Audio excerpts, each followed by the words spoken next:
చూస్తున్న ఈ ప్రాంతం గమనించండి. మైసూరులో ఉన్న ఈ యొక్క ప్రాంతం, ఇక్కడ ఉన్న ఆ యొక్క ఫోటోస్, ఈ యొక్క ప్రాంతంలో గొప్ప చరిత్ర ఉందండి. ఈ ప్రాంతంలో రాజులు పరిపాలించారు. ఇక్కడ చూసినట్లయితే మరి రాజుగారు మరి యుద్ధానికి వెళ్ళేటప్పుడు మటుకి, తర్వాత యుద్ధం జరిగేటప్పుడు వారు యుద్ధానికి సంసిద్ధమయ్యి మరి బయలుదేరేటప్పుడు కొంతమంది స్త్రీలు ఎదురొచ్చి వారిని మరి యుద్ధానికి పంపించటము మనం చూస్తాం.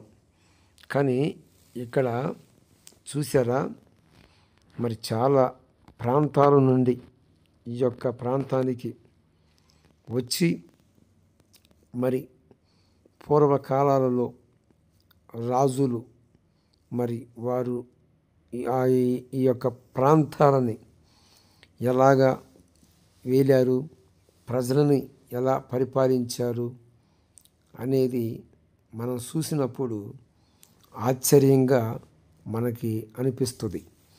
ఈరోజు మరి పూర్వకాలంలో రాజుల పరిపాలన కింద ప్రజలు ఉన్నారు. మరి ఈరోజు చూస్తే మరి మంత్రుల పరిపాలన, ప్రధానుల పరిపాలన కింద ప్రజలు ఉన్నారు. ఇక్కడ చూడండి, పూర్వకాలాలలో జరిగినవి, ఆ యొక్క ఎవిడెన్స్లో ఉన్నవి ఏ యొక్క ఫోటోలో కూడా మరి పోకుండా భద్రపరిచారు. భద్రపరచడమే కాకుండా ఎంత మరి ఈ ప్రాంతానికి ఒక మంచి పేరు ఉంది. ఏంటి మంచి పేరు అంటే, ఈ ప్రాంతము రాజుల పరిపాలించిన ప్రాంతము. మరి రాజుగారి యొక్క సంస్థానములో అలనాడు మరి ఎంతోమంది ప్రజలని సంరక్షించి ఇప్పటికీ కూడా ఈ యొక్క ప్రాంతంలో మరి ఎలాంటి పరిస్థితులు సంభవించకుండా కాపాడుకుంటూ ఉన్నారు. ఇక్కడ ఉన్న ఈ యొక్క ఎవిడెన్స్, ఆ ఫొటోస్ మీకు చూపిస్తూ ఉన్నాను, గుర్తించండి. మరి ఎందుకు చూపిస్తున్నానంటే, పూర్వకాలాలలో రాజులు ఏలుతున్న ప్రజలని ఎలా పరిపాలించారు అనేది మీ ముందు ఉంచాను. అంత మాత్రమే కాదండి, ఇప్పుడు పరిపాలనకి అప్పుడు పరిపాలనకి ఎంతో మరి వ్యత్యాసం ఉంది, చాలా వ్యత్యాసం ఉంది.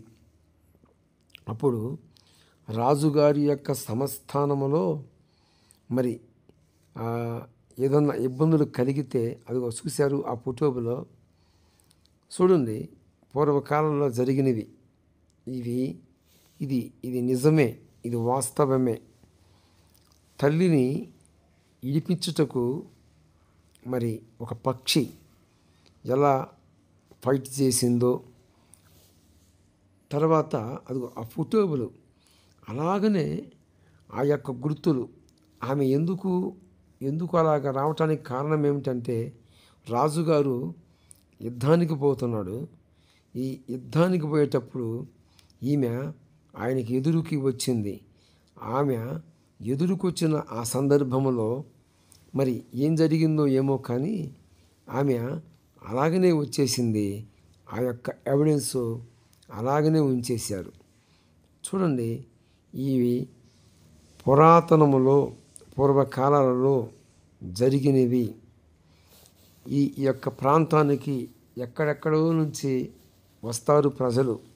వచ్చి ఆనాడు రాజుగారు ఎలా పరిపాలించాడు అనే ఆ యొక్క గుర్తులు చూసి వారు ఆనందించడమే కాకుండా, వారు ఆ యొక్క చూసిన ఆ ప్రాంతములో ఉన్న ఆ యొక్క పరికరాలు, ఆ కట్టడలు కానీ ఇప్పటికీ కూడా చెక్కు చెదరకుండా మరి ఎలాగా కట్టారు ఆ కట్టడలు అంటే చాలా డిఫరెంట్గా ఇప్పుడు వస్తున్న సిమెంట్కిని అప్పుడు మరి పూర్వకాలంలో కట్టిన ఆ కట్టడలకి చాలా వ్యత్యాసం ఉంది.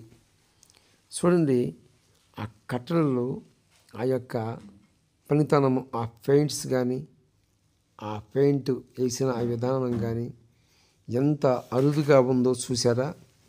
పుటప్స్ కానీ ఎంత ఆ పుటప్స్ ఒక్కరిని కూడా పోకుండా ఎలాగా సాధ్యమైంది అంటే టెక్నాలజీ ఇప్పుడు పెరిగిపోయింది అనుకునే ఈ తరుణంలో ఇలాంటి సంగతులు మన దృష్టికి వచ్చినప్పుడు ఎంతో ఈరోజే కాదు గత పూర్వకాలంలో కూడా ఇలాంటి టెక్నాలజీ ఉంది అనిపిస్తుంది కదూ.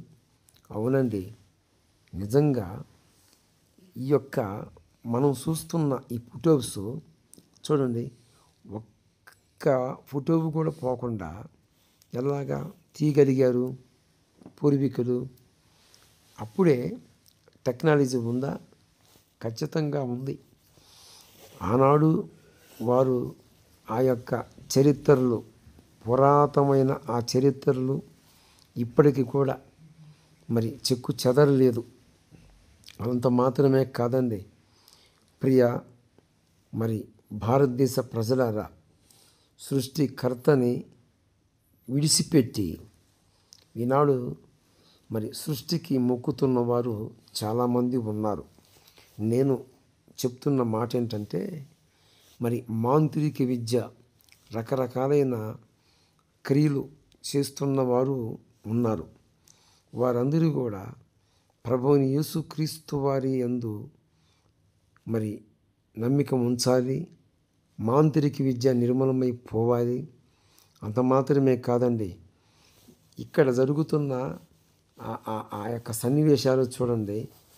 ఈనాడు మరి అనేక రకాలైన పరిస్థితులు మనం ఎదుర్కొంటూ ఉన్నాం. ప్రభువుని యేసుక్రీస్తు వారి యందు విశ్వాసం ఉంచండి, మీ కుటుంబాలకి శాంతి సమాధానము ప్రార్థిస్తుంది, అనుగ్రహింపబడుతుంది. యేసు ప్రభువునందు విశ్వాసం ఉంచండి, మీ కుటుంబాలకి శాంతి సమాధానము కలుగుతుంది. నేను ఎందుకు ఈ ఫొటోస్ ఎవిడెన్స్ భద్రంగా మీకు చూపించానంటే పూర్వకాలాలలో రాజుల పరిపాలన కింద ప్రజలు ఏమన్నా అన్యాయం జరిగితే ఆ ప్రజలు రాజుగారి దగ్గరికి వెళ్ళి మాట్లాడినప్పుడు రాజుగారి సంస్థానములో ఎన్నెన్నో ఆ పరిస్థితులని గమనించి ఎలా జరిగింది అనే ఆ యొక్క సన్నివేశాన్ని గమనించి వారికి న్యాయం తీరుస్తాడు రాజుగారు. ఈరోజు మనము న్యాయం కోసం వెళితే ఎన్నెన్నో పరిస్థితులు ఎదుర్కోవాల్సి వస్తుంది. ఎన్నెన్నో రకాలైన పరిస్థితులు. పూర్వకాలంలో జరిగినవి బాగున్నవా? పూర్వకాలంలో రాజుల పరిపాలన కింద బాగుందా, లేదు ఇప్పుడు బాగుందా అనేది నాకు కామెంట్ రూపంలో తెలియజేయగలరని నేను నమ్ముతున్నాను. నేను మీతో చెబుతున్న మాట ఏంటంటే ప్రభు అయిన యేసుక్రీస్తు నందు విశ్వాసం ఉంచండి. వారికే కాదు, వీరందరూ కూడా మరి గతించారు. మీకు నేను చూపిస్తున్న ఈ ఫొటోస్లో ఉన్న వారందరూ కూడా మరి ఈ లోకాన్ని విడిచిపెట్టి వెళ్ళిపోయారు. ఏదో ఒక రోజున ఈ యొక్క లోకాన్ని విడవాల్సిందే, వెళ్ళిపోవాల్సిందే.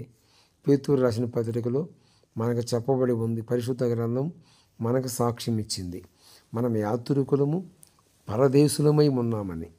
కానీ వీళ్ళు మీకు కనిపిస్తున్న ఆ యొక్క ఫొటోస్లో ఉన్న ప్రజలందరూ కూడా వెళ్ళిపోయారు. తర్వాత మరి మనము యాత్రికులమే.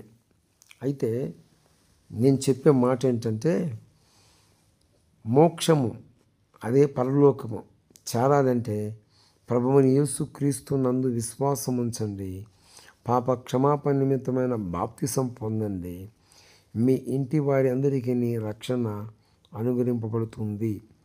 యేసు నందు మీకు